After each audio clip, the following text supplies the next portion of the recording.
నేను ఎత్తున్నాను.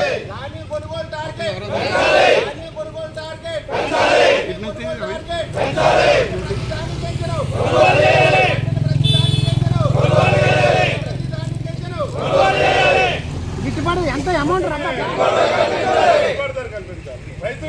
హ్యాండ్స్ తెచ్చండి.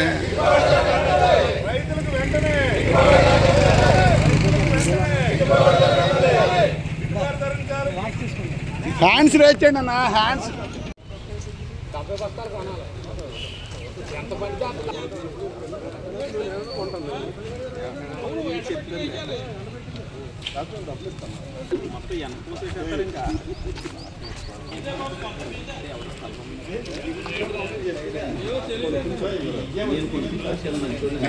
ఇక్కడ నినాదాలు కొంచెం ఎలా జరు బాబు సాయి.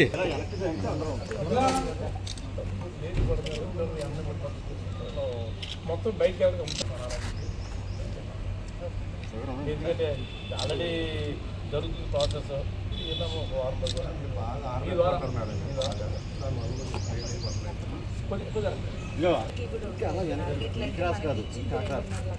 మనకి 1.49 మాత్రమే ఇంకా కొనుగోలు జరిగింది. ఇంకా 1,00,000 పైగా ధాన్యం కొనుగోలు ఉన్నది. సో ఇది డైలీ టార్గెట్లు కూడా ఉంటాయి ఆర్ఎస్కే వైజ్. సో ఒకవేళ రైతు వచ్చి అక్కడ ఆర్ఎస్కేలో ఆగితే కనుక ఆర్ఎస్కే టార్గెట్ ఆ రోజు ఇంక్రీజ్ కూడా చేస్తారు.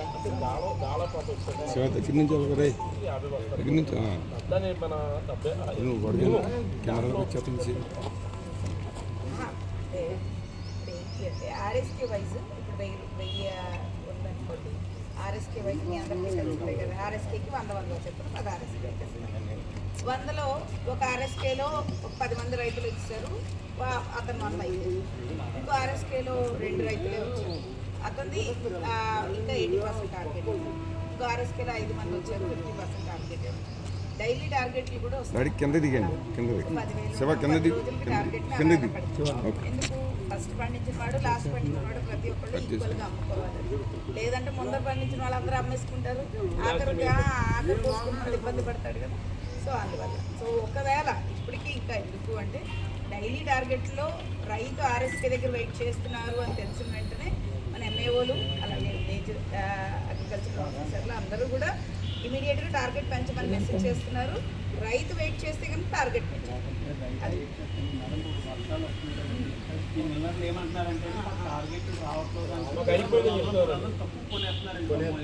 రైతు నష్టపోతుంది. ఏమో తెలీదు, టార్గెట్ వస్తుందో రైతు తెలీదు, మనకు సంబంధం లేదు అంటున్నారు. అన్ని చెప్తుంటే ఏమవుతుంది?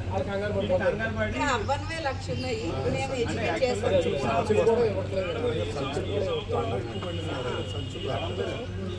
బుకింగ్ చేయలేదు. రేపు వాడికి కౌలు కార్డు ఉంది. కౌలు కార్డు లేదు. ఇంకా బుకింగ్ అవ్వదు అంటారు. ఎవరి పేరు అమ్మాలో ఆ దళారి పేరు ఎవరి పేరు అమ్ముతారో వాడికి వస్తాయో రావు తెల్లారు బ్యాగ్ ఉంటే బ్యాగ్. మన అధికారులు నిర్లక్ష్యం కూడా కొంత ఉంది. మీరు చూడండి. 100% అయిందండి.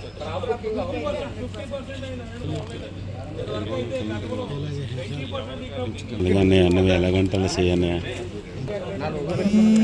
కొవ్వూరు నియోజకవర్గం కొవ్వూరు హెడ్ క్వార్టర్లో ఆర్డీ ఆఫీస్లో ఈరోజు రైతులు పండించిన ధాన్యం అంటే సుమారుగా తూర్పుగోదావరి జిల్లాలో 5 లక్షల మెట్రిక్ టన్ను ధాన్యం పండింది.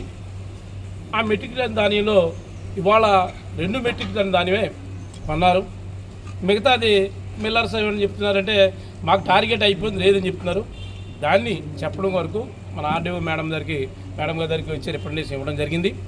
మరి ముఖ్యంగా గతంలో అయితే ఈ క్రాప్ నమ్మది ఎంత జరిగినా అంత ఒక టోటల్గా కొనే పరిస్థితి ఉండేది.